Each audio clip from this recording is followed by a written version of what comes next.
It's a confidence crisis in the money itself.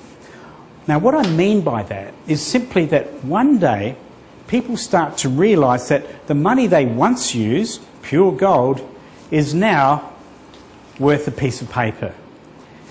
The paper's growing all the time, or the monetary unit within the economy is growing all the time, and it's no longer worth what it once was worth.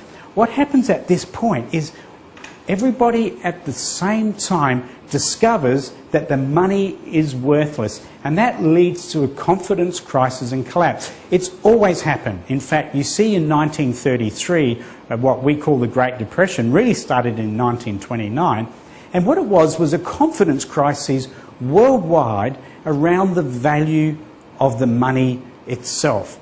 We've seen them throughout all of time. I talked about earlier the old Roman denarii from the Roman world all those years ago, 2,000 years ago nearly now, where it went from an 85% pure piece of silver, the main money of the Roman Empire, and 200 years after the time of Jesus, it was worth 0% silver. It had no silver in it whatsoever.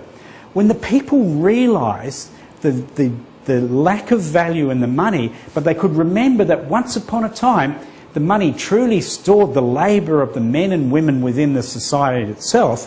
When they discover that truth, the first thing that happens is there's a confidence crisis and collapse within the economy itself.